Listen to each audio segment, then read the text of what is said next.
Southern. Hello, everybody. Hi, good morning. Good afternoon. I'm Nicolas Nico. I'm the CEO and founder of Classter, and I'm here to make a new presentation about what's new in the 2021.5 edition of Classter, the fifth major update of Classter for 2021. As you probably know, we do five major updates per year. That was the last one for 2021. So let's move forward and let me open the share my screen and open my presentation so we can start checking what we have new.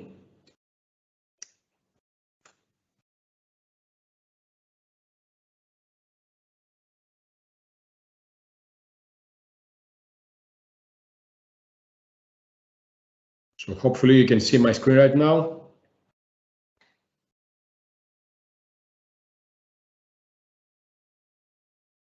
Let me also open the Q&As.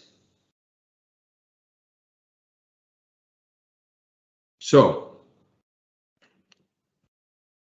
I'm going to present all the new features of the latest edition of Classter, and then we are going to discuss about what is coming next for the next version, and then at the end, if there are questions, we can do Q&As. So let me first go through the changes, and then I will show you in the application all that about those changes.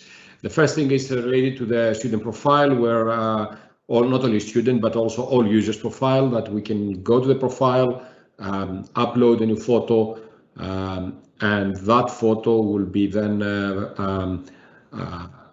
can be retrieved by the back office employees, and they can add it to the student card. We can in the profile also we can select now the preferred user language. So the system will log on solely to the language of the user, not based on the browser, but the language selected in the profile. We do have a new major feature, which is admission registration documents and consents for educators and teachers. So now we can ask for educators to give consents or to fill in different forms and different fields. And that then is also available to the educators' mobile, so they can go to the mobile and fill it in. Another feature is related to the custom menus. So now custom name menus, we can take any default menu in Classter and change the name of the menu to something that is more relevant to us. Or if we don't like the terminology used by Classter, we can use our own terminology. This is an extension to the terminology. It's related only to the menus. The next one is a major refactoring of the inbox and the message center. So now we can go and manage there. We create folders. We have a lot of filters and a few other capabilities that I'm going to present to you. A major refactoring in the teachers and educators grids with new views and new filters and new capabilities, which is a follow-up from the previous work we did in the edition 21.4, where we improved all the grids of the students. Now we worked with the grids of the teachers. We have some new capabilities in the quick search and where we can search for subjects or modules, and then we have some capabilities more on the modules grids, and we are going to see that. And then we have the college-related changes that I'm going to describe soon. The most important one is that a student can be enrolled to the same subject in multiple classes. So, for example, we have, let's say, circuits technology or hardware technology, and you have theory and lab, and you have one professor teaching theory, another teaching lab, and you want the student to be enrolled in two classes. In one class, the student does the theory, the other class is for the lab, but the subject or the module, the unit is just one, so it's one single mark. That was not fully supported in Classter. Now this is possible with some kind of limitations and pre-assumptions. That should be distinguished from the case where we do have two subjects or two sub-modules.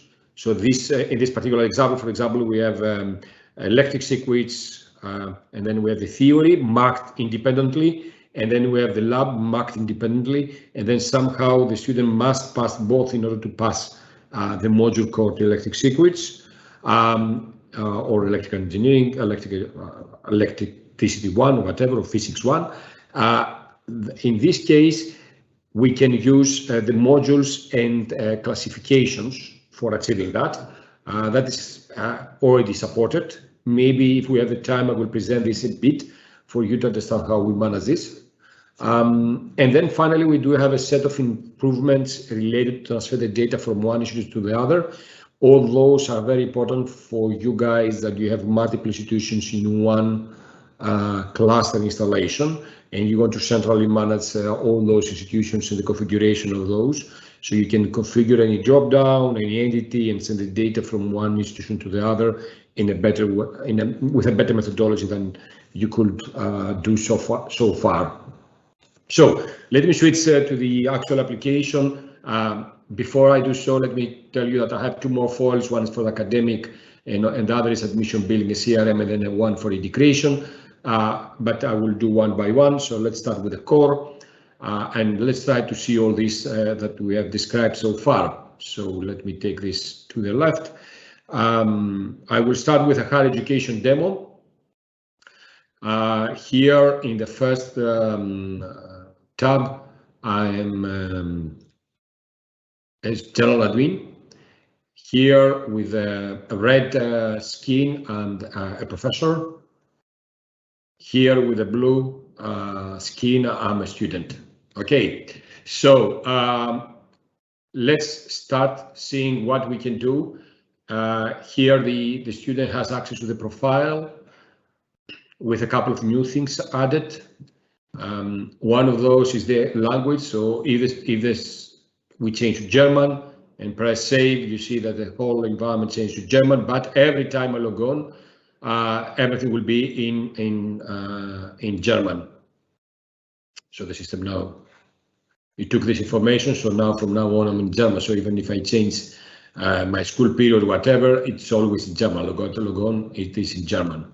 So that overrides the language of the school, and they allows the end user to select a language that the user prefers. So the next thing related to the profile is the fact that now when we edit data in profile, so far we could edit the photo, but that photo was only for the profile and it was not sent back to the back office employees or to the secretary of the school or the registrar. So let's now go to my profile and see how we can change our personal data. So you can edit profile entries, you can change any data you want here, for example, and you can upload a photo, another photo, which can be the same or different one. So let's put this photo, and then you need to select update data request. That will send an email to the user who is defined in the settings. I will show you where we define that, to one or more users. And at the same time, it will create the capability for those to log on to the system, go to the particular user, student, and accept those modifications. So let's put here something else, load on, so on, save. So the setting where we define who is going to receive a notification about that change is defined in the general settings, where we can go and find the messaging notification area. And here we do have the employees receiving that. We can add multiple employees. Those are the employees who are notified. Okay, but of course, any employee with that has edit access to the student data could go and change that. So let me now show you. I find Anderson. This is the student. So I found Anderson Elliott. And if I go down here to the student profile, this here, you will see that you have the profile data with exclamation mark because we have new data, and then we can start accepting the data and the photo. Okay, save, and that will change the data of the profile. If you notice, the system asked me if you want me to inform again the profile. You could do so, you could avoid. If, for example, you don't accept some of the data, you want to force the student to get the old data back, you can go and update the profile or not update the profile. Okay, so this is related to the profile. So let me check the next one is the personal registration and admission documents for professors or for educators. If I log on as an educator here, I select 2122. You will notice that the pop-up window will come up. That is a consent I have to give. This is a feature we used to have for students and parents. So you can go and give your consent here, put a signature, and then save. Now, the consents given by end users is something we supported before only for parents and students. Now it's supported for educators together with admission documents. In the next version of the software, we will add also capabilities for the educators to fill in all the admission documents or registration documents that they can fill in when they get employed by the school or by the university. So far, they can go to the profile and they can access their consents and modify the consents according to GDPR. So they can go here and play with the consents and change the consent they give. So if the consent is mandatory, it will pop up. Otherwise, they need to come here and do it themselves and so on. Those consents and admission documents are configured exactly the same way this is done for students. If you know Classter, you probably know that you can go to the main settings, consents and admission data, and configure those consents for the students or parents. However, the option now has been extended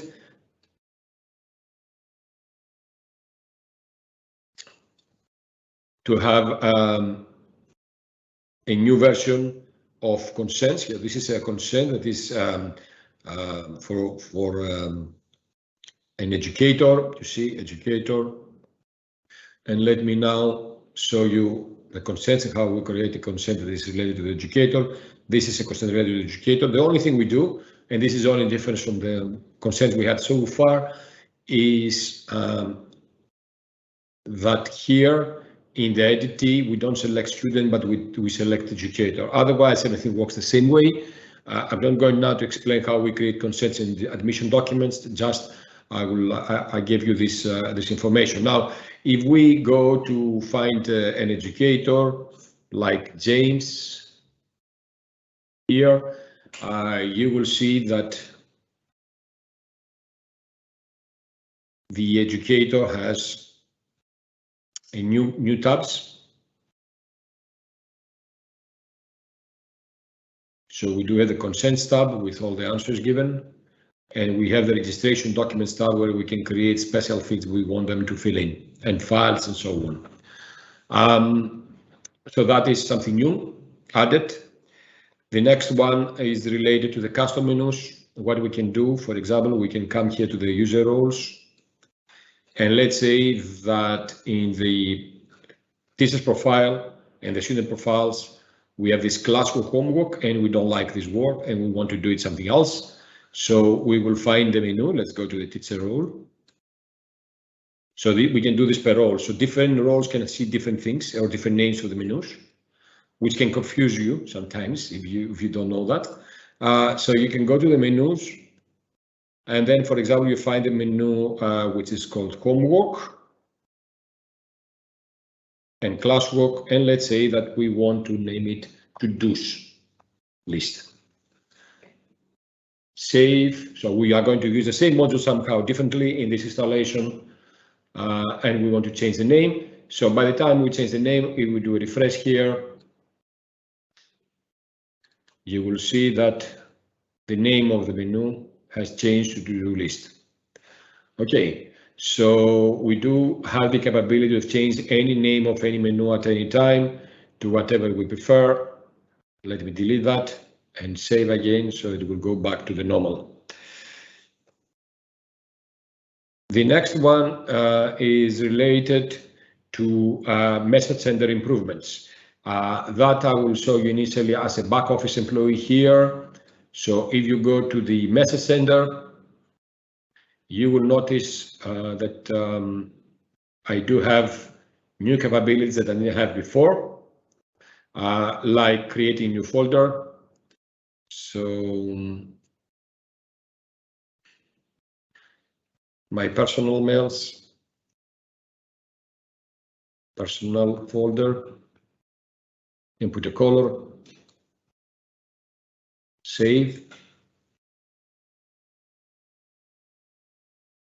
So now I have my personal folder, and then I can select any of the files here, any of the messages, and using a bulk actions, I can move it to the folder, this one, save, and now we have a folder with some items within this folder. That is the first thing I can do. The next thing, the next capability is to select a number of messages here. Okay, so I can select all of those or some of those. Let's select only some of those. And I can go bulk actions, mark as read.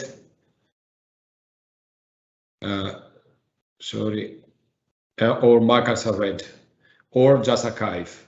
I can also filter results using the dates, if I have attachments, read, and so on. And finally, I can do grouping by date or by sender. Okay, so this is one way, some improvements we've done into the messaging center form. Let's now go to the next one. It is the new educators or teacher grid. So we have here educators. So this is a completely redesigned grid according to the new principles we had implemented initially for the students. So we do have a set of fields here that can be used and can be configured with all the information about the teacher. You see here, you can click on the teacher. So let's find the teacher we use, Borg, I think. So let me search for Borg. No, sorry, James, not Borg.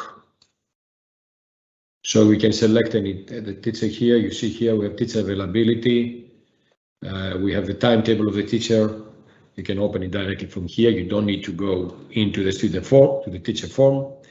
All the columns here can be customized from here. Notice that now we have included also the printer icon, which means that it is exportable or not exportable field according to the settings we give here. So it can be visible and exportable, can be visible and not exportable, exportable and not visible. It is up to us to decide what we want to use and what fields we want to enable and so on using this, and then save changes that will create a set of new fields. At the same time, a new set of bulk actions have been added. So one of the things that we added here, it is the thing that we did initially for the students, we are extending in the next version, which is a bulk edit. So you can go and bulk edit fields of the educators and change any field based on add nationalities, for example, or remove nationalities, things like that, add comments, and so on. We also have added a set of advanced filters. How many hours have been assigned, working, how many assigned to the timetable, the gender, employment types, legal relationships, and so on. All these that are in the second tab of the educator. And also we have added 4 type of use. This is per supporting documents, or all the admission documents, supporting or admission documents, or the different documents we want to have the educator uploading. So like the biography was given, and then download the biography or the CV. The next is per availability. Here is all the information related to the meetings or availability for meetings. So we can see the information here in a bulk overview for each educator, what hours the educator is available, and then per custom fields and consent, so we can see the different information of the educators. Now, how do I create custom fields? So you see here they have this custom field 1, those two have a value. How do I enable a custom field? I can do this in terminology. That is common for all entities, for students, educators, parents, employees. In terminology, we can go and enable custom fields, and those custom fields, so like this one, it is active, you see. Those then can be, the values of these fields can be added in drop-down list because those fields are there. And then once I do so, I will be able to have the educator, sorry, and then we have the custom field. I think it is a custom, this one. I changed the word of the field, the label of the field, can add new. And then of course, when I open an educator, this is presented in the first page. Whatever I describe for custom fields, it has been a long time now in Classter, but now it's more usable because we have added also the list of the educators with custom fields, so you can go and start using that more easily.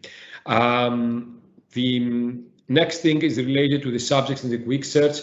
So let's say that I want to find a module or a subject. In this particular example, the word subject has been set as module in the terminology. So I want to search for a subject. I can start searching here in the quick search. The system will find immediately the subject.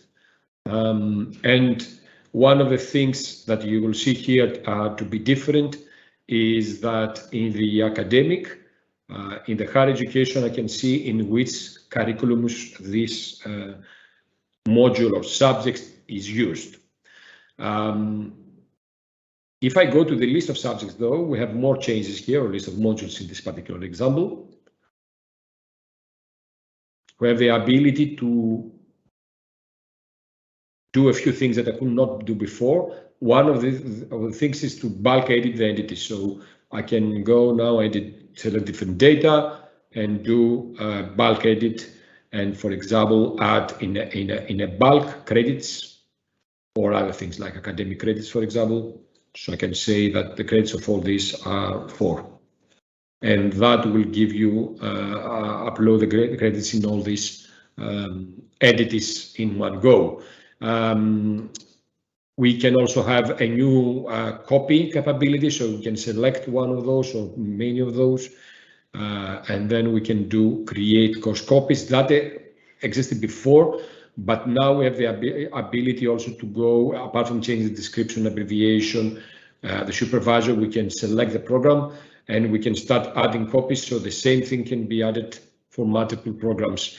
That is used very much in K12, where we want to add mathematics year 1, mathematics year 2, 3, 4, 5. We create mathematics year 1, and then we copy and just change the wording and the years. Finally, we have here the modules per class and per financial data, 2 new views.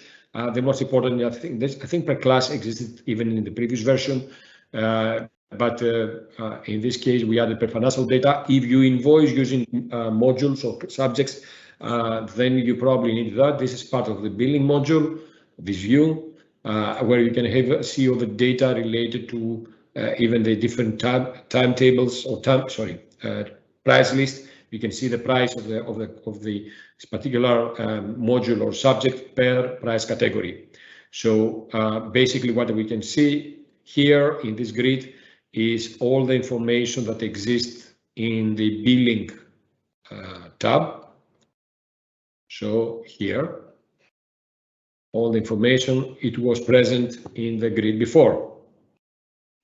Now, for the higher education changes, what we can do now is we can go and enable the ability to add multiple classes for each subject for a student. So that is part of the higher education customization. You can come here and enable this. Students can have more than one classes per class enrollment, but be careful, that will work only if the enable enrollment view based.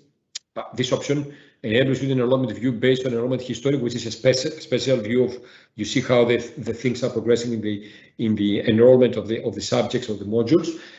Those do not work together, so you have to disable that if you want to enable this. This is not used by in many cases. It is very specific functionality for higher education.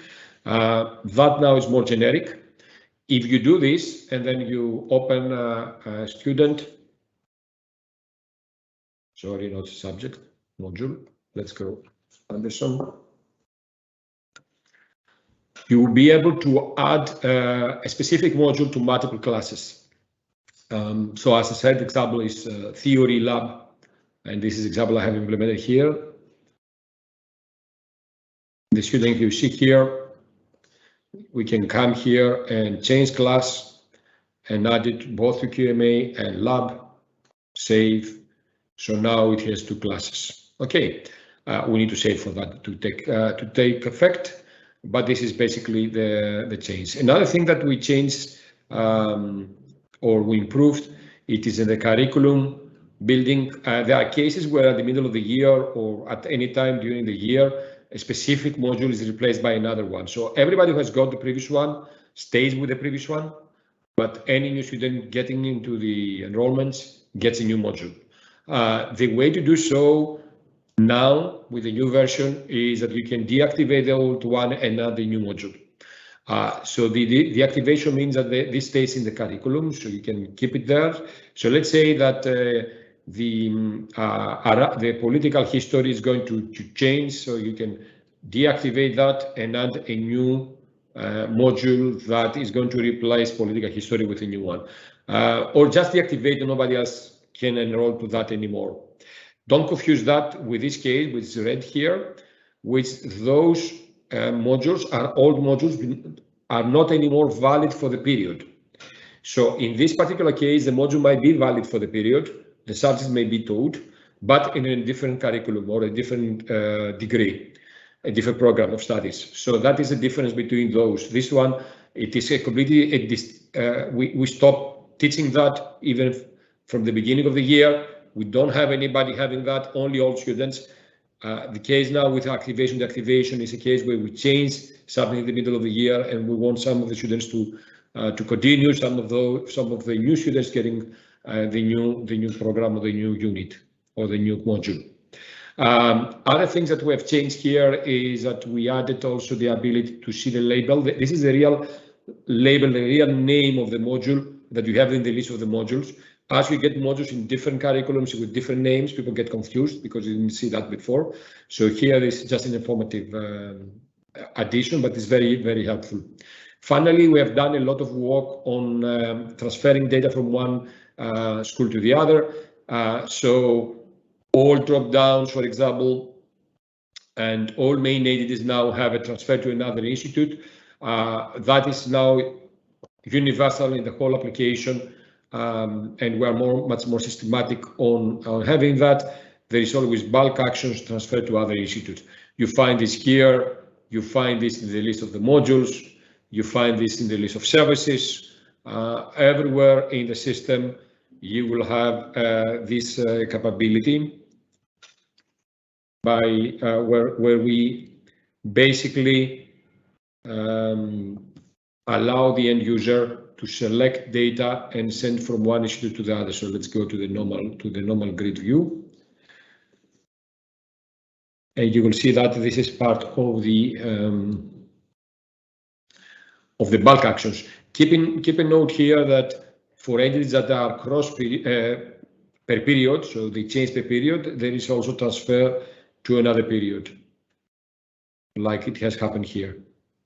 Sorry, try to open it.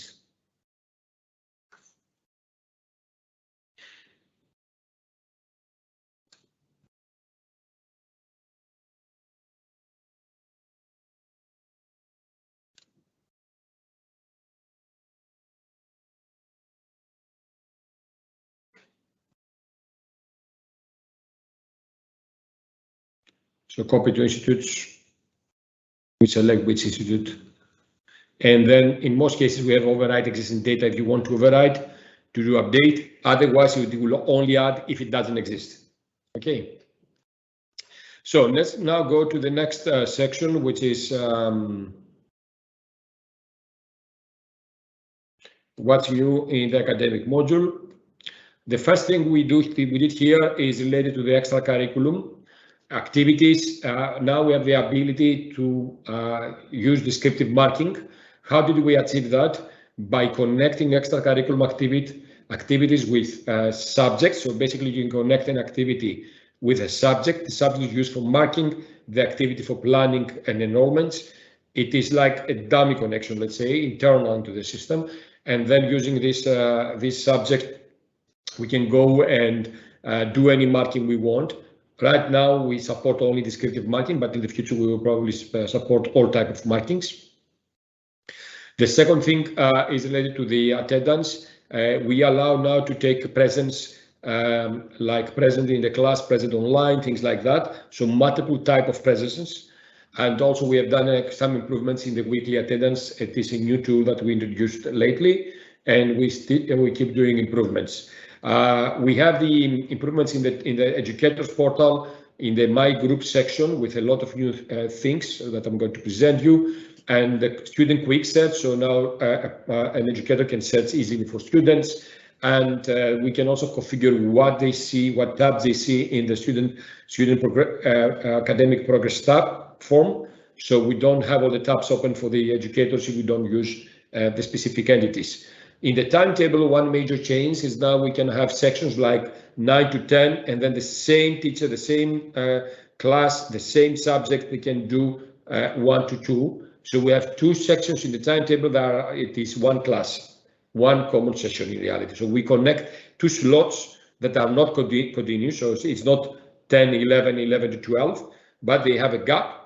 And then, however, we take only attendance once, we mark it only once, and so on.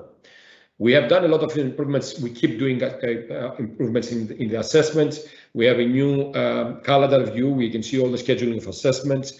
We did improvements in the setting of messaging for the assessments. We did. Now we have a case. We have 2 teachers teaching 1 class, and one of those creates an assessment before the other teacher could not see this assessment or manage this one. Now, based on privilege in the role, the co-teacher can go edit, change it, modify the assessments, and so on. And finally, a very important thing, we did the integration with Turnitin, so somebody who returns a work can be open in Turnitin. We have some new views in the homework that has done this more user-friendly, and one major change is also this view of grade or labor per year or program. That means that on the level of the year, we can go and present either numeric mark, so like 85%, or just a label, A, B, excellent, and so on. So depending on the year of that means that basically educators always put numbers, but depending on the year of the student, we see either labels or numbers. That is very important for elementary schools. And finally, in the subject planning, now we can upload multiple files in the learning objectives. So let me now go to present those, and I will do so in a K12 environment. So let me move to Firefox. Again, here I have 3, 4 different windows. This is a back office employee. This is the teacher view, and this is the parent view, and this is the student's view. So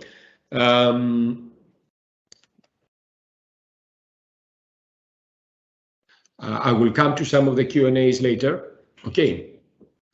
Now, let's go to the initial item, which is how to use extracurriculum activities, how we mark extracurriculum activities. The way you do so is you need to connect the activity with a special subject or module. The way you do so is you can start with a configuration. So you need to configure that. And you do so by going to the service parameters. Extracurriculum activities are services. You need to enable the service marking. You need to create a class. This is a dummy class in reality. So it's a class that usually, in our particular example, I also created a specific educational program. So what I did, I came to the years. I created a year called Extracurriculum Activities. And then I want to create within this year a set of subjects that I'm not going to enroll to the students because that is done in the service level. But I'm going to use this for keeping all the different subjects. So we have the extracurriculum program, okay, and then we created a group also, a class that belongs to that program, and it is then selected. So that is a class created, extracurriculum marking class.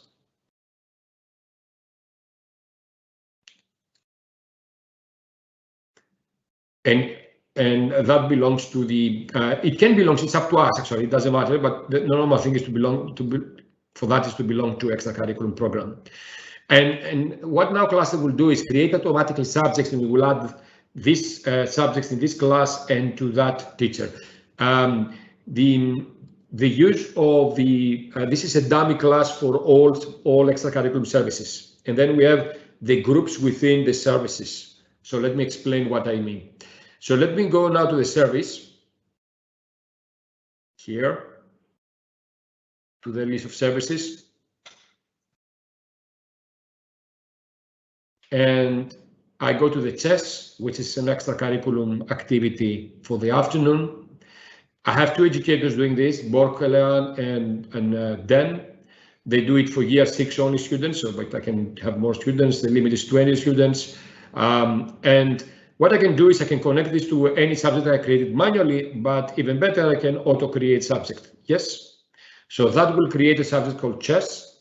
So now if I go to the subjects list, I will see that there is a chess subject, which is dummy. Actually, I'm not going to use this. The important thing for us to note is this subject has the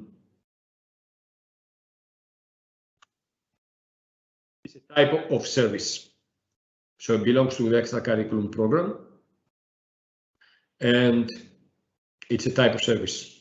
Okay, that is what makes this subject different. So, and if I press, let's just say first of all. So now I have added the connection between the chess and a subject called chess. However, what I want to do is also to automatically enroll all responsible educators to that particular subject, so they can have it in their marking. So if I do this, then I'm done. You can go here and see that if you go to this class and do refresh, chess has been added with those two educators. Hopefully, here they are. You see. So let's now go as a Borg to see what Borg. This is Borg. She can go and mark directly all the students who are in the chess. Who are in the chess? This is the subject. Let me find the service. The service here. Let's see how many students we have, so we get an idea. So here's the list of students. So we do have a lot of students here, and we could eventually have groups, but I think we don't have service groups. Service groups can be added here, list of classes for service, activity 1, activity 2. We don't have, so I'm not going to use it. It is up to us if we want to use this. So let's go now to descriptive marking. I will be able to extracurriculum, chess, and then I can do it per student, or I can come here, sorry, not supervisor mode, that is wrong. Per academic period, extracurriculum marking test. Okay, you see here the service classes. So, and now I can start putting some marks here. So I can put, I have some marks for Grixi, Francesca. So some marks.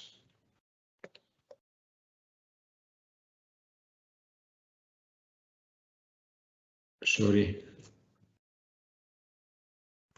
Then I can put some blanks and so on. And that will give me a mark for that one. So marks have been saved. Now, if I go to the student, this information, it is visible in the academic data.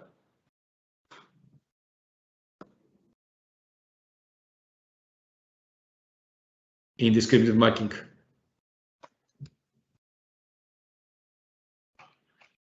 So you see here at the end, for example, tennis here.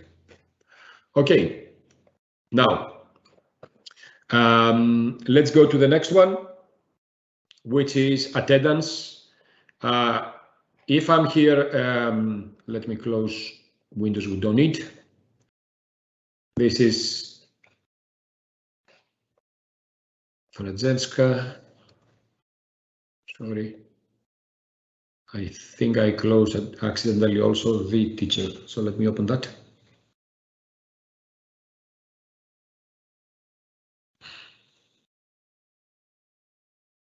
So this is Borg, the teacher. If we go to this session we have,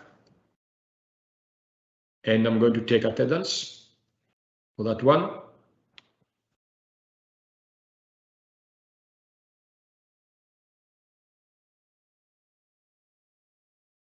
You see that I have a category present in class or present online.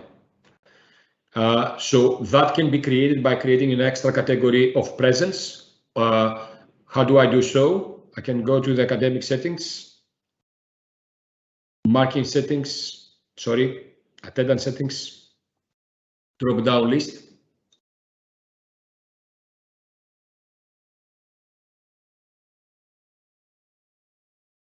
And they have attendance categories. You see here, we have present in class. Whatever it is not is absence or it's not late, it's presence. So if I want to create a new one, can create presence online, presence in class, I don't know, presence by phone, I can create different types of presence. That is the first thing that is changed. The second thing that is, we did a lot of improvements. It is in the academic tasks, attendance, weekly attendance. Here, as I said, we can take attendance per week. So depending on the type of the class, it can be per day or per hour or per session.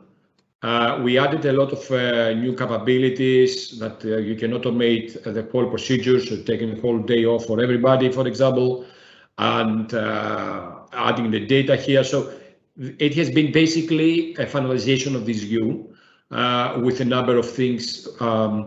So you can even apply to all entries, everybody absent the whole week, okay, for a specific group. So that is a tool that you can use it to manage attendance. Depending on the type, it can be more complicated because we can play with sessions or timetable, and then we will see all that, how this works. Okay. There is the second change.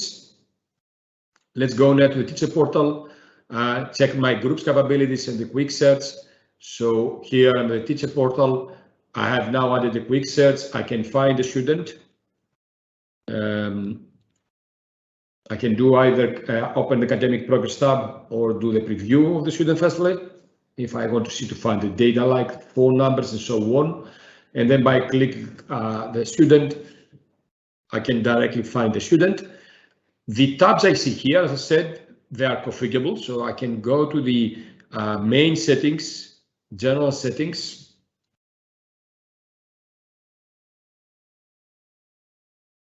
And go to the education portal rights. And we have a new tab here, that what tabs we want to see, including files, which is a new tab. So you see here, this is the files related to the student that an educator can see. Remember, when we put a file in the system, we say who can see it: the educator, the student, the parent, the back office employees, and what roles. So this is one thing that you can go and see. The other things are more or less the same. However, if you go to my classes area, we do have a few new things. One is that we have the mark analysis. So first of all, let's go to the year 6B, where I'm a supervisor. As a supervisor, I can see the files of the group. So these are files related to the group. I can see the mark analysis here. So for this particular class, I can see all the marks with the analysis here. And the assessment analysis, I can go directly and see all the information. The same thing was in the analysis section, but now it is here per class for the subjects I teach. So if I teach multiple subjects, I can select which one. And depending on the case, I can auto-calculate their marks. Now, that option allows you to auto-calculate the marks from the sub-categories, sub-marking categories. However, that will work and is visible only if there is auto-calculation involved. So it should be all categories auto-calculated, and then the final mark for the term will be there. Another thing is I can add progress comments for the class, and none is for the whole class if I'm a supervisor, and then for one of the subjects I teach. So I can put a general progress, a general overview about the class. It is not specific to a student, it's specific to the class. And how much percentage of the, for example, of the syllabus we have covered so far. And you can do this per term. Okay. The next change of improvements is related to the timetable. So let me go to the back office here where we create timetables.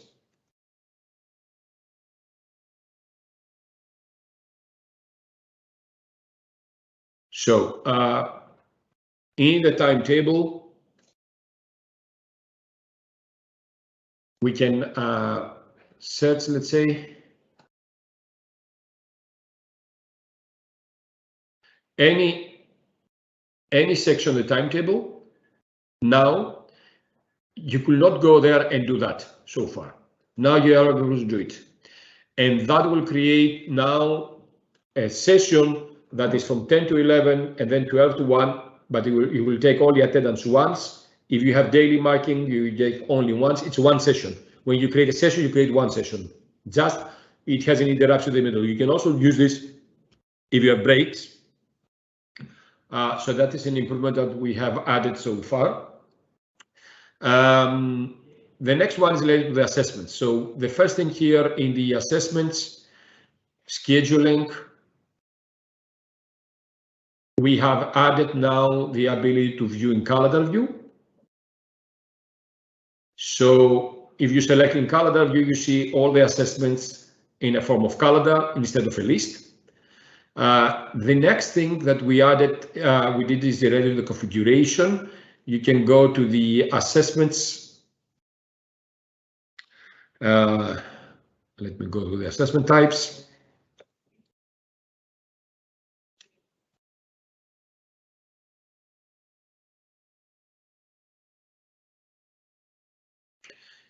Here, you can, for example, go to this one. You see, we can use Turnitin, which is going to scan the document and tell you how much plagiarism exists in the document. It's an extra service you need to buy. It's not from Classter. You have a couple of more capabilities here, like if you want those to be expanded, assessment files, educator files, if you want those to be locked, and then messages to be sent automatically when you create the assessment, we schedule, or you edit the assessment. Every time you can send different messages here automatically, and you can use different templates. Messages can also be sent to employees or to custom emails. Okay, so you create an assessment, you want to send it to somebody who is going to print it out, a secretary, that will be, for example, a person who receives this email with all the attachments and everything for that work. How do I configure Turnitin? This is part of the advanced configurations. And in the third-party integrations, we have Turnitin. You can create a domain, this is a sandbox, and then you need to press verify. After you save, you need to press verify. By the time you do so, when a student goes, let's go to the student, to an assessment,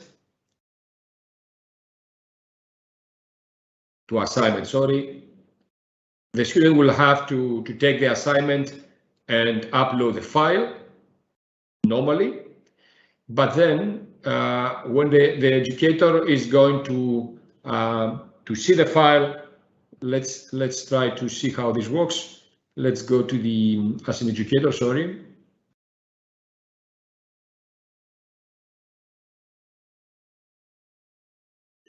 So I find this one that is project.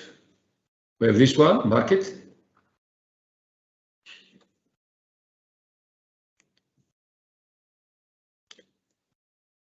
So here, for example, we can see the files returned by any person, for example, this one. And when we have the file, we can press Turnitin to send the file to the Turnitin automatically, and the Turnitin will give us, we inspect the file, we find which parts of the file are copied by different, let's copy this, stop this. So you see this is 100% plagiarism, everything is copy-paste from the internet. And the system gives you from which website is and so on. This is part of what Turnitin can do. So we've done this integration, which is very useful. The same time, when we create or schedule the assessment, the emails go out. The emails will go out should be, they are templated emails, so we need to create templates. That is part of the templates management. So we need to go to the templates and create all the emails that we want all the information to go out.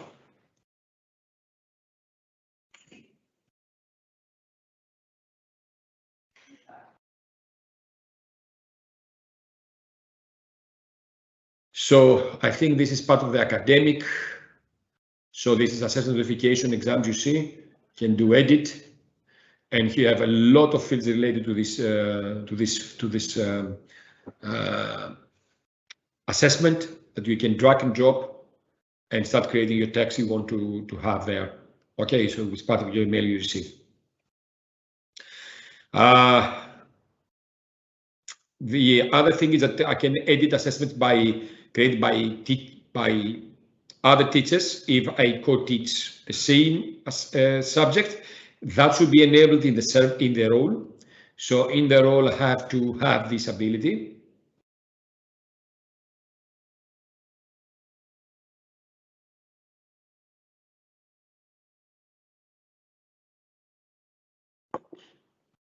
Is this one? If I can view and I can edit, or I can edit only the marks, or now I can do everything. Okay, so this is basically related to that part.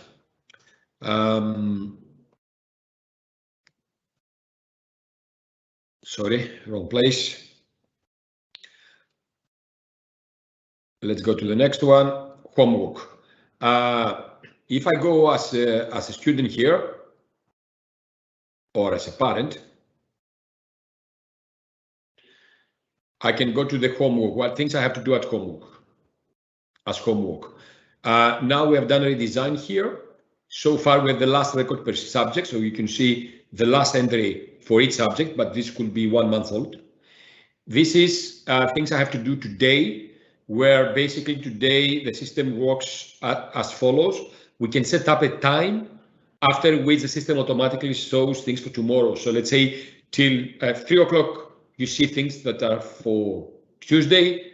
After 3 o'clock, I see things that are for Wednesday. That is part of the settings. However, better option is this one, homework per timetable, today or tomorrow. So this is according to my timetable, what subjects I do, so I can see the homework for that. Where tomorrow I have other set of subjects probably I do, and then I see other homeworks that I have just for tomorrow, so I can easily see what I have to do for today and for tomorrow. very useful for end users and students and parents. The next one is the grades, the information about the grades. So for example, if I go to my academic tab as a student here, I'm year 6 student. So you see year 6, year 6B, and I have the marks here.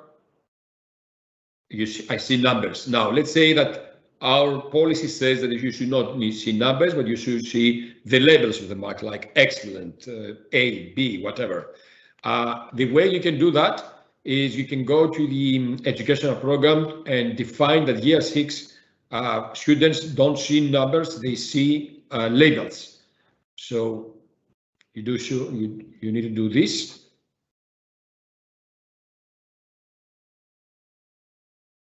And then save. And then if I change this to 21, I do refresh. Sorry, here as a student, refresh. And I'm going back to see again my academic data.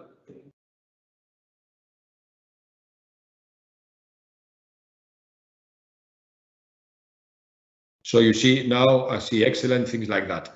I don't see marks anymore. Now, if I want to, if this is valid only for the marks or the assessments, it is something that is configurable and is mandatory also to be configured for that to play. So you need to go to the academic settings, marking settings, general settings. And here you have this option. So you can say this is only for assessments and terms or both, term marks. Okay, for the time being, it doesn't work for daily marks. It is something to be done in the future. Sorry, let's go here. Next one, subject planning. Let's go back as a teacher. Here, I'm a teacher. If I go to my subjects, I have some subjects I'm supervisor. I can edit the plan of those, like mathematics 6, edit. Now, so far I could create the plan, and in plan add objectives or outcomes, but I could add only one of those and one file per case. So now I can easily go and add a file, and in reality I can add multiple files. So I can put 2 files. Doesn't matter if it's photo or something else, save, and now I can add easily a lot of files. Before I had an issue per objective, it was only 1 file, and I could only upload 1 file per, every time. So I think we are done with the academics also. Let's move to the next one, which is the admission, billing, and CRM.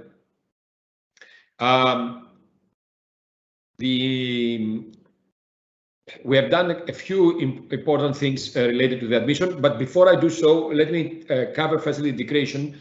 So we take it together because in integration we have 2 things that are important: is the HubSpot and the Outlook app integration. The latest one in reality, it's Teams calendaring integration. So now, when before Classter allowed you to create sessions and events, and those sessions and events creates entries into Zoom or WebEx meetings online, and then you can follow that. You could not do this automatically with Teams. Now, by integrating using Outlook API, we could also do exactly the same with Teams, which is a major improvement. So you will be able now to go and automatically create sessions and send those to Teams. The same thing with events, calendar events, and other things. And also HubSpot, which is it's a CRM. You can use a free edition of HubSpot together with Classter to get leads from the internet, and then or send the leads from Classter into HubSpot. So far, the way is from Classter to HubSpot. So let's look at those 2 integrations, and then we will check the admission and the billing things that are also more complicated, and they are somehow integrated all together. So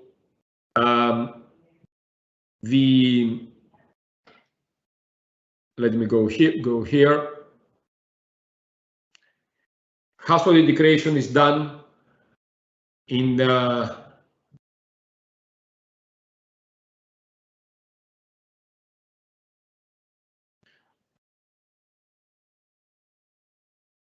third-party integrations.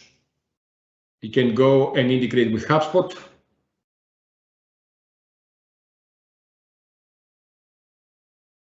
Now, you can add different type of actions. So you see here in the creation of a student, you create a contact. Those are the fields from HubSpot, and those are the fields from Classter. So you can map fields. You can take any other field from here, and you can also do custom map. So you can say company size, add selected, and you put a value, which is going to be custom value or hard-coded value. When we update the contact, we update the student in Classter. We can update the customer contact in HubSpot. When you add an educational program in Classter, or create an application in the admission portal, that will create a deal or an opportunity in HubSpot. So you can go and create deals. And then when you change the student status to any of those status here we have, you can also go and do things in HubSpot. The most common thing is to change the deal state. So move into next deal stage. Now, if you have the paid edition of HubSpot, that can generate a set of emailing and workflows with emails, and based on the actions of the recipient, you can send more emails and so on. So those two systems, they very nicely work together now. You can do extremely nice things in the whole sales process, and you can convert Classter and HubSpot into a powerful digital sales machine. Okay, so you can enable really the whole environment of selling things using those two systems. The Outlook integration, which basically allows you to create meetings and so on using Teams, it is part of the Teams integration. So it is done here, and I will show you how this works as a last step in this presentation today. Just keep in mind that you need to create the client ID, tenant, and secret, add all this together. Provided you have Office 365 integration also, you can create really Teams meetings in the Teams you have created from Classter. So Classter is fully now exploiting the Teams capabilities by taking, for example, the Timetable, and based on Timetable, you create all the Teams events and Teams meeting. Now, let's see how all these things work together with changes that were done in admission. So let's in the building and the admission. So let's go to those two things. So we have done quite a few minor, so not that minor changes in admission portal with capabilities to handle different cases. One of the things that we have worked on is how to auto select different fields in the educational program. So we simplify that process. The admission users grid, that is different from the users grid, so it's now being refactored. Keep in mind that we have two admission portals. It's the parents admission portal and the students admission portal. So we can have either both working at the same time or just one of those. So usually lower schools in K12, they use parents portal. Higher education, universities and colleges use students portal, admission portal. The admission users, they has both options for the parents admission applicants and for the student applicants. Now we have extended the capabilities of asking for payments during the admission of online of our application. Apart from the application fee, we can pay any unpaid installment or any deposit that is set in our financial agreements plans. We have done a lot of work related to the entrance examinations and gradebooks examinations. So you can now create entrance examinations. You can use this to add marks. I'm not going to present all these because they are complex to present and to configure. But the important thing is that now we have very serious processes related to the admission process and the entrance process, and you want to have exams with complex marking scenarios. You can now use the whole capabilities that Classter Academics provides together with the admissions module. In the admission tab, we have put it a very nice download all files, so we can download the files that the student has uploaded. And then we go to the billing changes. So we have the arrangement list, modifications, new filters and views. In the online payments, we have the capability of forcing the student firstly to pay any previous year and then pay the current year. So that is a new capability. We have a new methodology of calculating the final price. So basically, if we have VAT or taxes. So if you have a VAT or taxes, so far Classter was a consumer-oriented software. So we always consider the price list to be the final price the end customer sees. Now with that change, basically the price we add in the price list is always the net price without tax or VAT, and then the system will add the VAT if exists, based on the VAT applicable to the student. That allows for VAT discounts or special VAT prices based on the student and differentiation of how we use VAT, and without having too many price lists. So we create one price list, which is a gross, and then the system will calculate the VAT on the top. So we have two ways of playing now with the price list. Another important thing that the improvements in payment of report from Excel and the export of transactions to the external accounting system. Those are very important things. I will concentrate on those in this section of the presentation. And the new capabilities we have in the parents meeting, which is a CRM related, and how we manage different slots. Finally, we have new capabilities in FID cards. So let me start a bit vice versa now. So I will start initially with the last 2 points, the meetings and the RFID. We will see how much time we have at the end. We will discuss how we send to the external accounting systems now, and then we will go to the whole admission, which is a very big thing with a lot of changes, smaller changes usually, that are specific to processes that you follow, or maybe specific to the process you follow. So let's start with the RFID cards and the CRM. So the first thing you probably remember, if you know Classter, is that you could not have custom student cards or teacher cards and so on. That was part. You had the customization tool, but it could not be really a custom report. Now you can create a custom report, either yourself or we create it for you. And then based on the custom report, you can go and create the student form. So let's the student card. So if you go Grixty, for example, and open Grixty.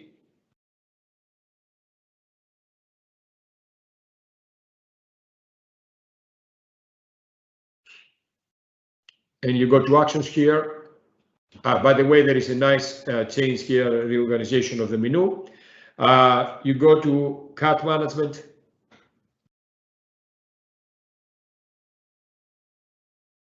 The system now will open, maybe I'm in the wrong, give me a second. Remember if it was here or there, let me check.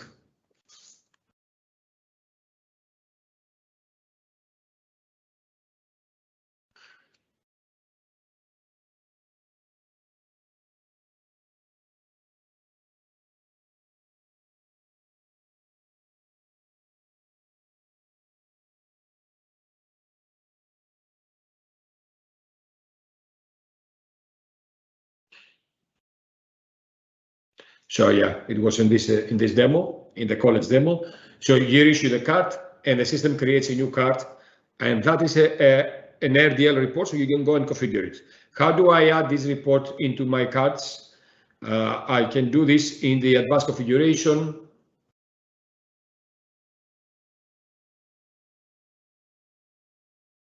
And there is the menu, the card templates menu.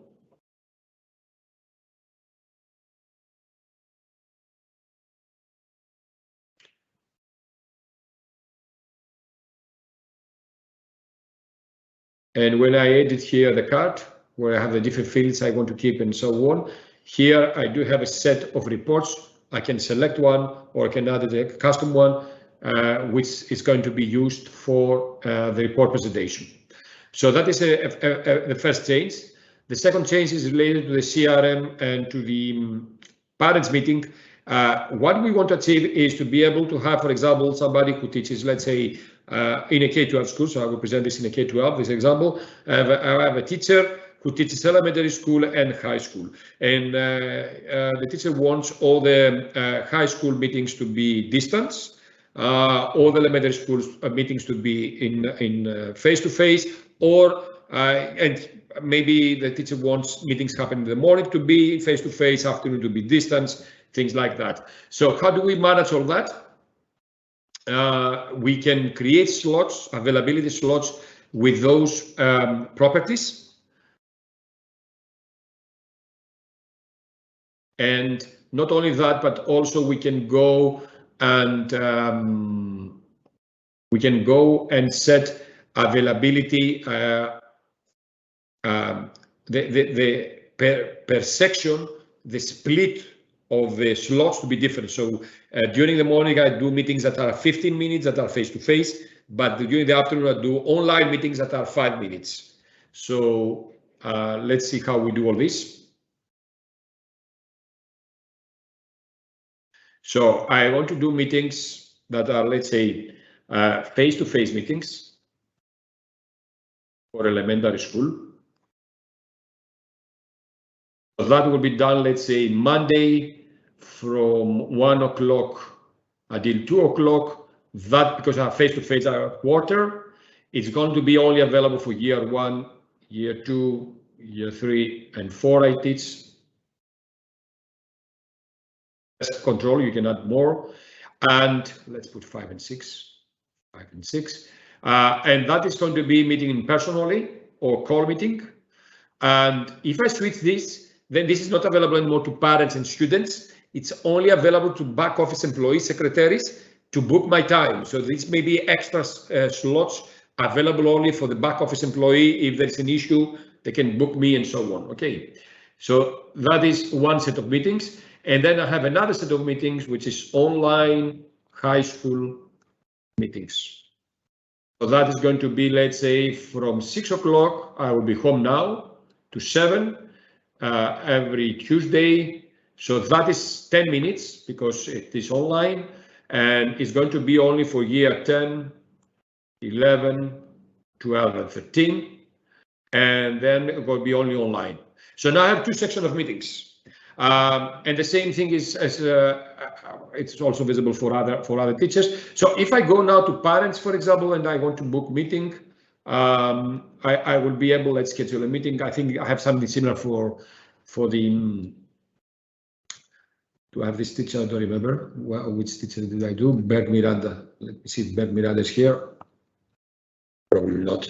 I found a teacher on anyway. So I have the meetings, and then I can do this in the Bork again. And then here I have all the meetings. So let's say that in Bork, because I didn't think very nicely here. Let me do it with Bork.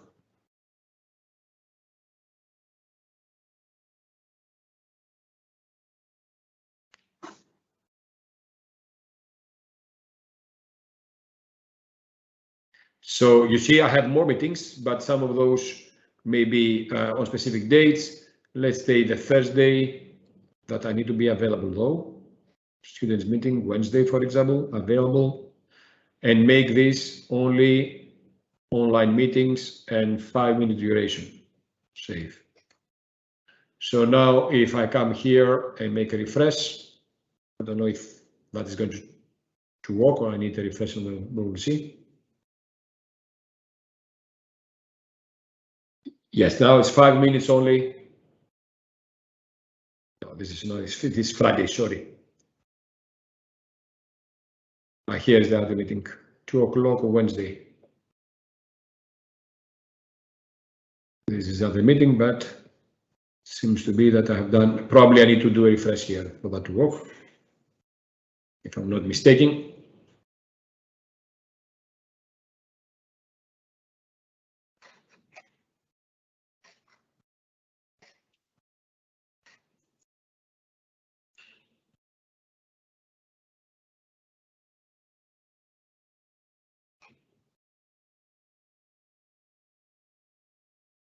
Anyway, I don't know. I've done something wrong probably. So let's meet in Wednesday, 2 to 3.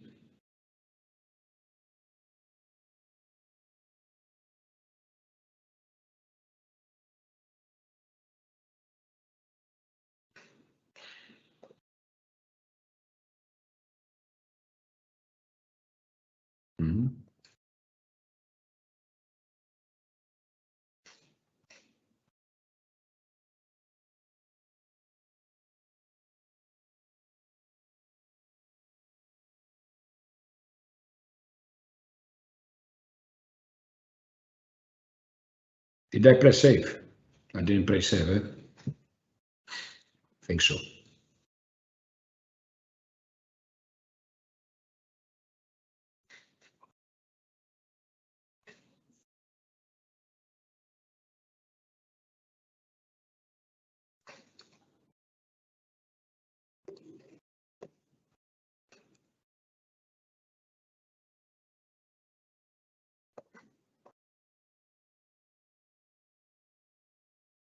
Yeah, now I got it. It's a 5 minutes only and only online meeting. So that is a different configuration now per day, you see? Here I have quarters, here I have 5 minutes. So let's go next. Let's check a bit the changes, how we do exports to external systems. This is part also of the advanced configuration. We need to go to our official financial exports.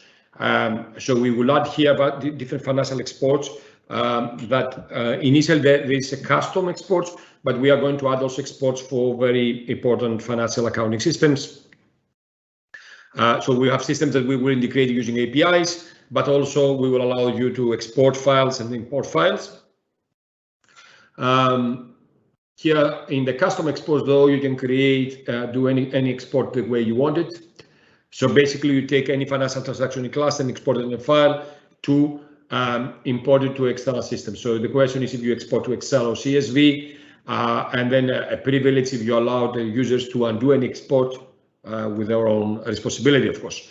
Now, what is exported? That must be set up into the transaction types and series. So are we going to export an invoice, a payment receipt, and so on? Anything that is going to be exported here, it needs to have an export type, custom export, and then define that you have different types here, different fields, custom fields that are going to be related to that. By the time you put all this data, let me go to the higher education where I've done this configuration.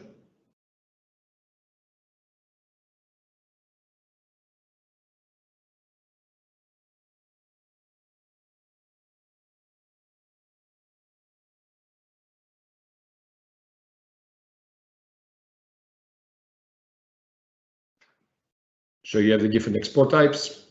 Sorry, I was confused. No, I did it here. You can also select multiple bulk actions, add export systems, and add what it is, save, and so on. And then what you need to do is you go to transactions, you go to actions or financial exports. You can select a period of time. So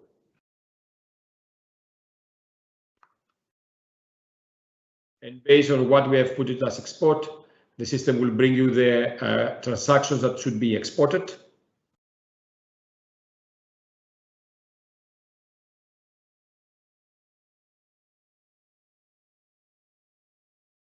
It does a lot of things, this one, so it's kind of slow.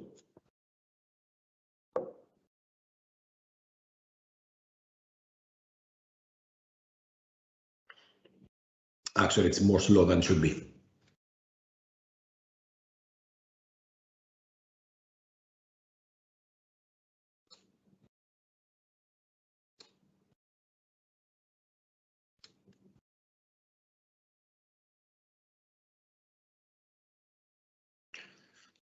And then you can select one of those. You can change the export data, you can export it, and any exported data, then you can take specific numbers. like the date and the status of it's exported. So you can say that this exported, it's pending seen, it has been successed, it's double imported, things like that. Then whatever is exported, then you cannot modify that unless you remove the status of exporting. So this is a tool that you can manage to export data and manage the whole export things. Another thing you can do here is you can also import payments or other transaction data. So you can go to online payments, and in reality, this is online transactions now. Here, any transaction done online using the parents or the student portal and the financial tab, it goes through this interim table states. But from here, this table can be automatically fed by Excel, and then that will automatically create transactions. Now, what we added here that was already before, you can define a column in the Excel where the transaction type or series is defined and the number is defined. So you can go and do imports. You can do imports using the student code or the external ID of the student or any payment barcode. Okay, for you that you don't know that, we can create payment barcodes in Classter. That is part of the financial settings to be configured. And then we can import, create payments, send the payment barcodes to the students. They can pay, and then we can import it. Now, let's go here to see a bit how we can do a new admission and how this works together with the HubSpot. Here I do have a HubSpot, which is, let's say, my test environment in HubSpot, a free edition. Let's take a new dummy email. And let's try to meet a user and see how this works with HubSpot and see what improvements we have done in the admission process and so on. So this is a new email. And let me log out for this one.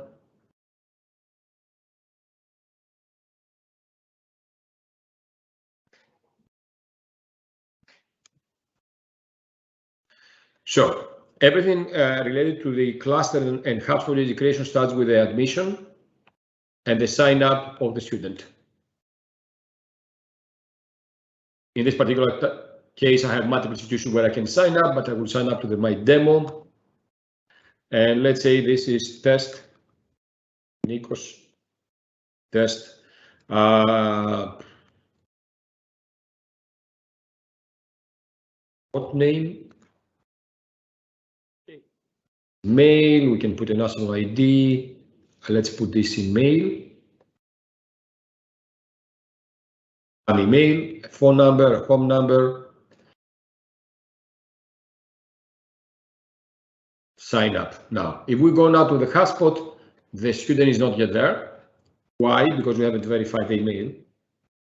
So we do search, doesn't find anything.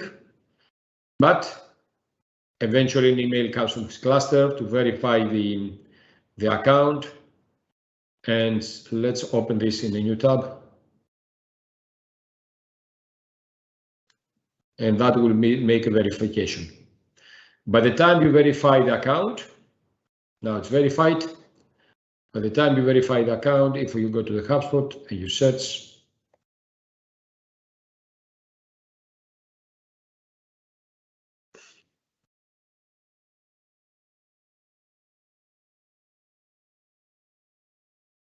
or not.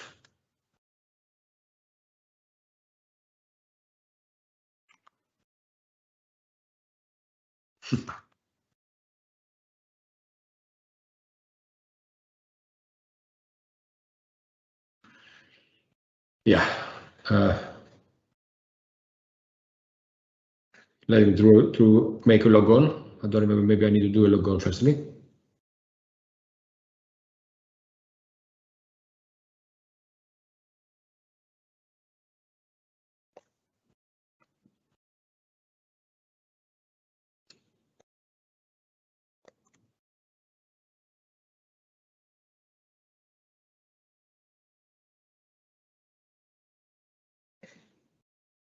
This is my initial password.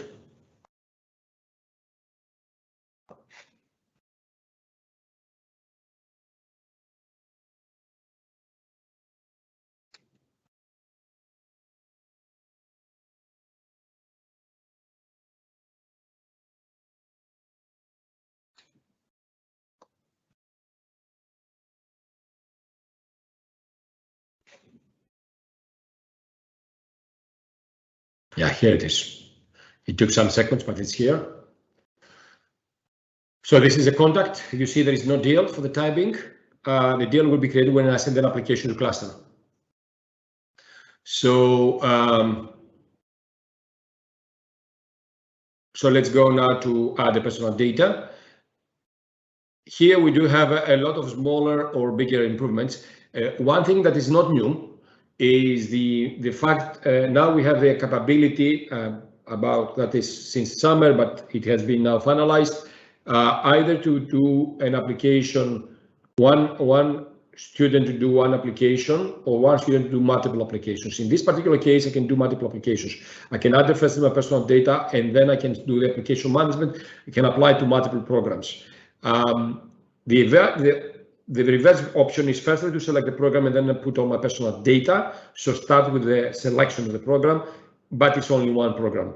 That is a setting that is part of the admission settings. And actually, we changed the name of the setting because people was confused about it. And in the general, enable admission module with multiple applications per student. So depending if this is switched on, let me go to the right, to the right school. So here we are.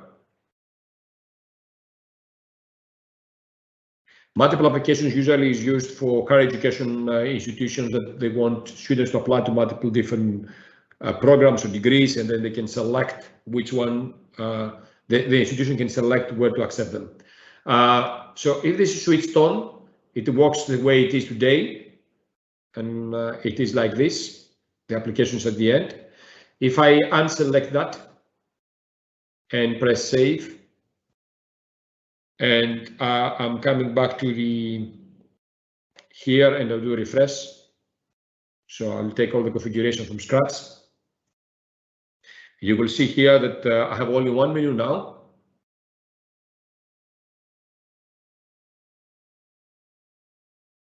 And the first thing I do is now I select an educational program. So it works differently. The educational program is first thing. So let me go back. I added this. Also here we have added a few other things. One thing that is important maybe for you that are from EU, now we have the application to integrate with the European identity server. Eventually all EU country members will send all the IDs of the national IDs into this server, so everybody can do, like in Greece is the taxes.net or the gov.gr, and in other countries there are IDs for each citizen. The system integrates now with the EU national system IDs, and student applicants can use the national ID, the credentials they have from the government to log on to the system, and the system will retrieve all the data from the European server, and then they can fill in only whatever is specific to the university. The other things we have done here that are related to how they are selection of the application, for example, those checkboxes here, if you want to select, if you allow to select the semester or the programs, or if you allow the same student to be to apply for the same program twice in two different levels, for example, like I want to apply for language level C1 or C2, and the school will decide where to accept me. So let's go to see this application now in the fly. I've changed it back, so now the education program is at the end.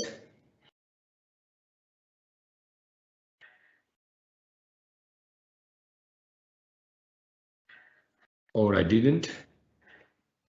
Let me say, I didn't press save, I think. I press save.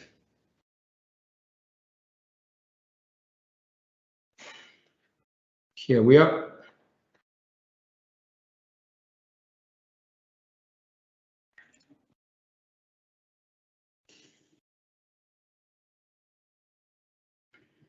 Sorry, guys.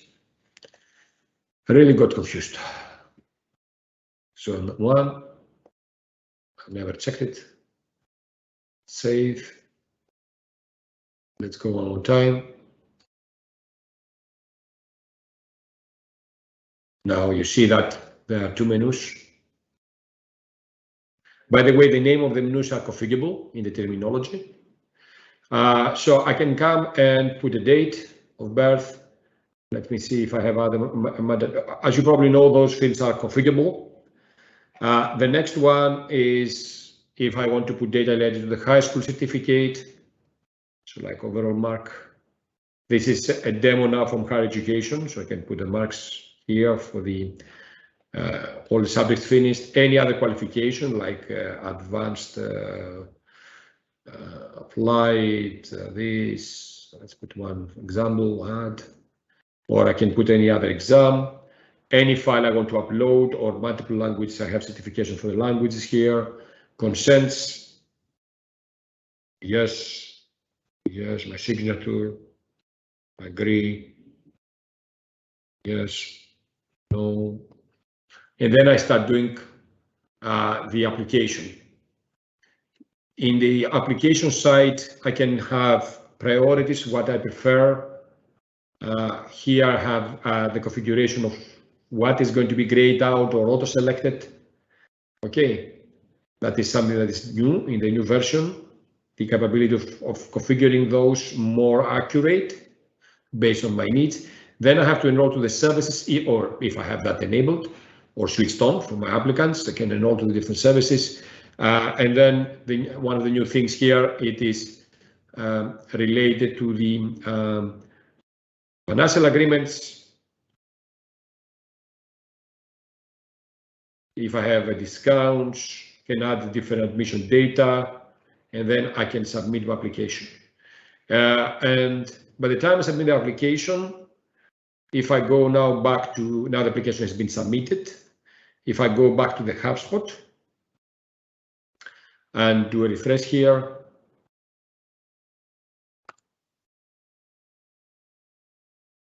I will be able to see the deal created directly. Now, the one thing you could do also here is at the end of this process is I can ask for payments. You see here using BlueSnap, for example. Yes, I can fill a credit card and pay. Now, that particular case, this is a payment of an application fee. However, I can ask for payment for the last unpaid installments based on the plan I had selected or any deposit. So this is basically configured here in the admission settings, final payment settings. Here you can define if you want to ask. So I'm in the wrong institute. So let's go here in one, admission settings. Yes, financial payment.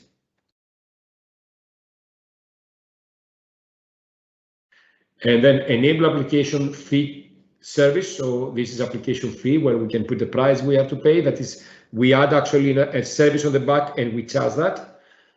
Or we can pay any installment that is type of prepayment or any installment that is going to be paid before the date of submission and 10 days in advance. So in this particular case, if I submit now, everything until the end of the month, 28th of January, with payment date 28th of January, should be asked for payment by the student. So that are the important things, and that is basically what it's going to pop up here for payment, the amount, the suggested amount, how the amount is calculated from the financial agreement. So in this particular case, for example, the agreements you see, if I had selected any installment and 10 days is until 28th of January of 22. So it is basically up to this point. So those will be asked for payment. Okay. So that is one way to manage the payments online during the submission of an application. I think I have covered most of the stuff. One thing I didn't say at all is about this. That basically means in the admission users, we have done a refactoring of the admission users grid because it had a lot of small and bigger issues. So now we have two types, either admission applicants, this is college, so it's only students can apply. If I go here to the higher education and go to the admission users, I see admission relatives also, so parents who who log on and again add multiple children. We have seen this in the previous What's New. The sign up dates from when to when they have done sign up, if they have verified the email, if they have been deleted, if they have we have sent them verification, because there is a capability in Classter not to send the initial email. This email that we sent initially, this one, it can be automatically sent as it is now, or can be a manual process after we check all the entries. So in this case, some users may not receive it. So this is the reason we have this option here. We can use a free text to search for the name of the students, things like that, and that creates a set. So let's no all. So this gives you, for example, these users, and then I can send from here initial invitations. I can convert this to students or to parents, things like that. I can verify the emails, also remove the emails, things like that. So we have a lot of new functions here. With that said, I think we have finished most of the review of all the new things. Whatever we described today are new functions developed between October, end of the year, and been published to your environment by early this month.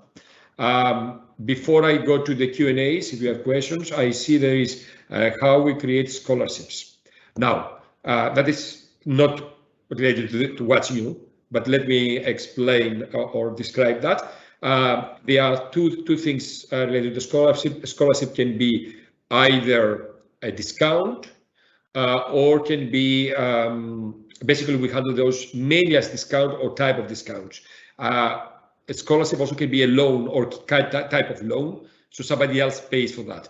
Also, scholarship can be that we have a company paying for or an institution paying for a student, somebody else, and a third party paying for a student. So in this case, what we do is we have different payers per installment. So some installments are paid by the student, some installments are paid by the institution. So if you don't manage scholarships as discounts, and that's it. So you have special scholarships as discount. The other option is to create different either loans or create different payers. So let me go to the last example. For that to work, you need to have different payers per installment.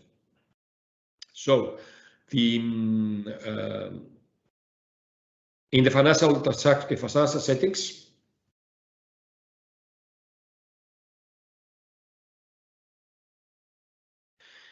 you will need to go to the, let me check, I don't remember by heart.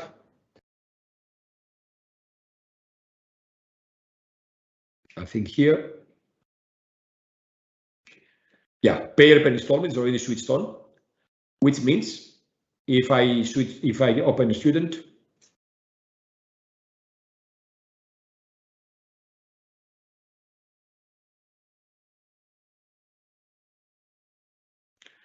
I can go to the financial.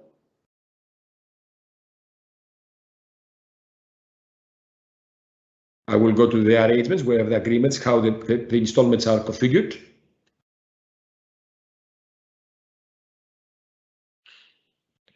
And let's take this one, for example. And right now we have only one installment, so let's make 6 installments, give an example. And then we say that this is paid by the student, this is paid by a company, like somebody like, for example, this one, Classter is going to pay for that scholarship, and so on. Now, that is one way. It depends how you, and this can be another company paying, so it can be 2 different companies paying.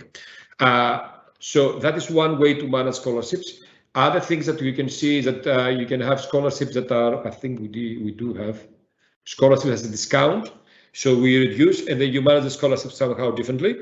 So you don't care, you don't want to present that to the student. And you can create like discounts, another section called loans or scholarships. You can name it as you wish.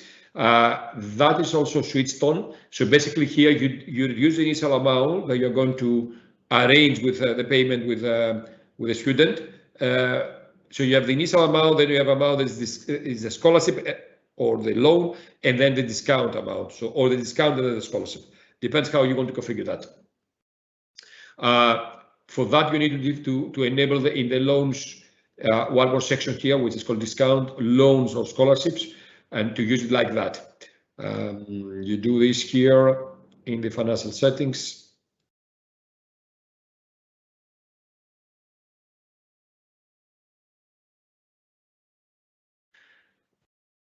Here, and I think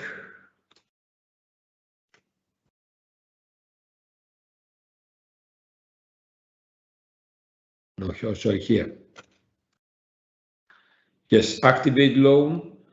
It's called loans, but it can be named something differently. And yes, and then you can start adding loans. So this is a bank loan. You can add it here. So now we have a loan, and I can have also another discount. So I have two different categories. Okay, and those is going to reduce the amount that we are going to arrange the installment set. So depending on how this fits your organization, can be different ways of using that in Classter. I'm ready for more questions. If there are people who have more questions, feel free to fire.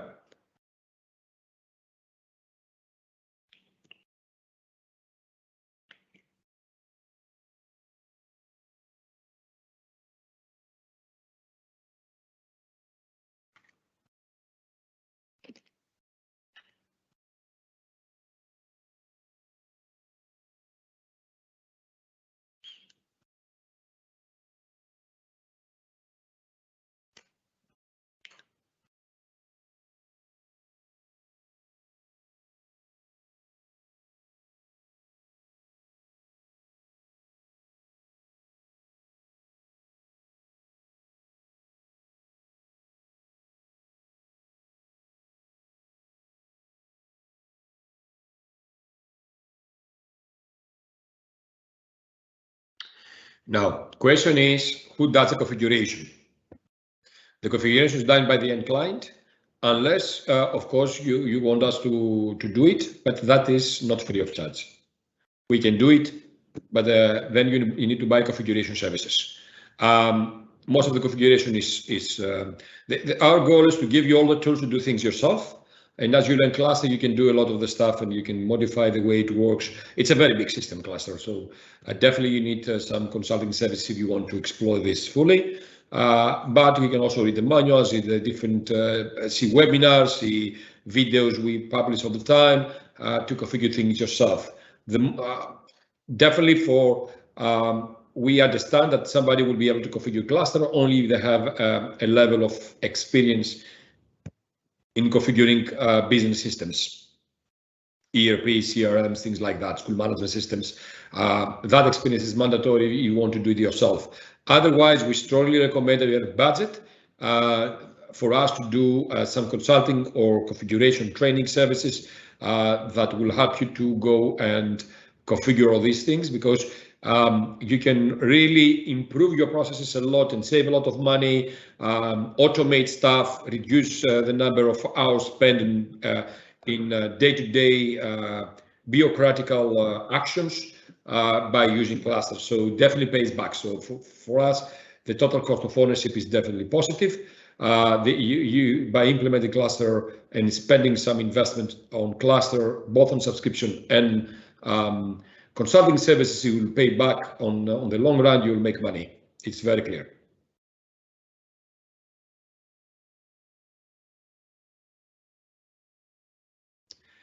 Any other question?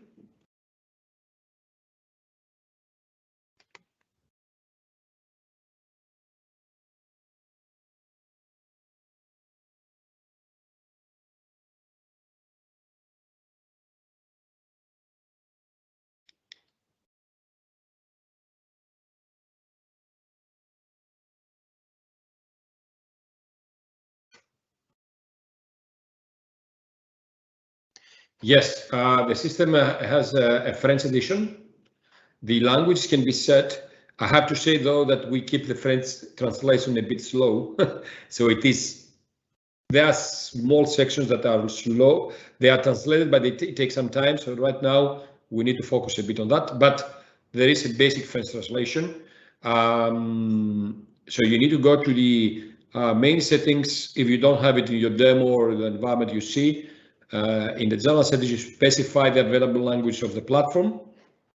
This is part of the localization settings.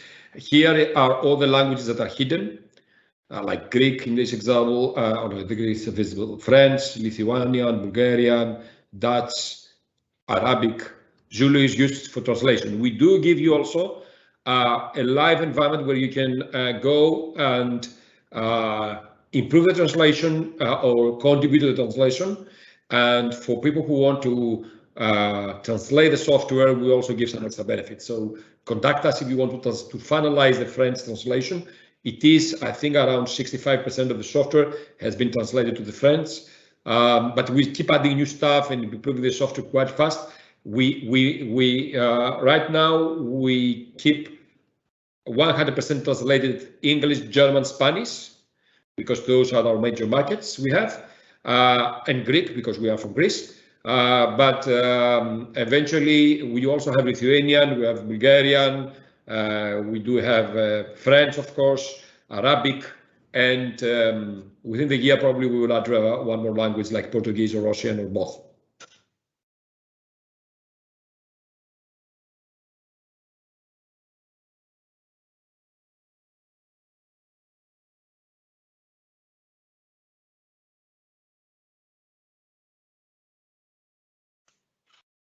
Keep in mind also about the translation that all the different entities should be they're customizable by the end customer. So you can go and change the name of the student if you want student pupil, the name of the teacher if you want educator, lecturer, trainer, the word grade is grade, year, program, language, level, the word subject, is it subject, module, unit. You can keep modifying this in terminology together with other entities. No, there is no open source version. This is software developed in Azure, Microsoft-based technology. It's not open source. We, though, provide open APIs. So you can have consumer APIs that you can go and interact with the system, some webhooks and so on.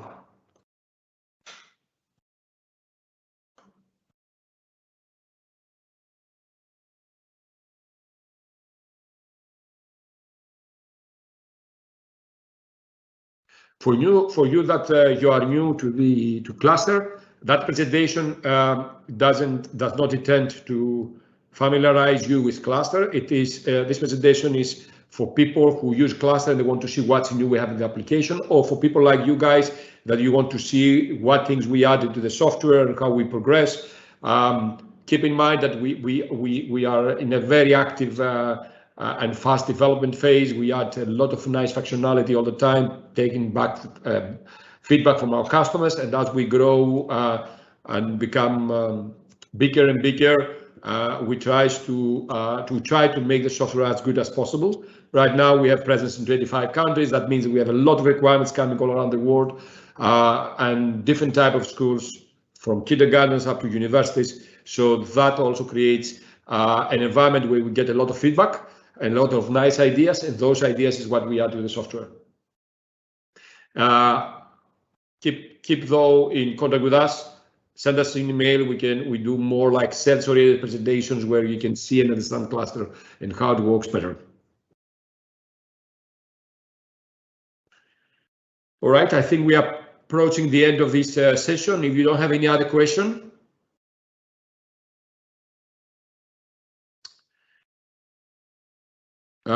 I'm always open for ideas, suggestions, feedback, complaints, whatever, nice words.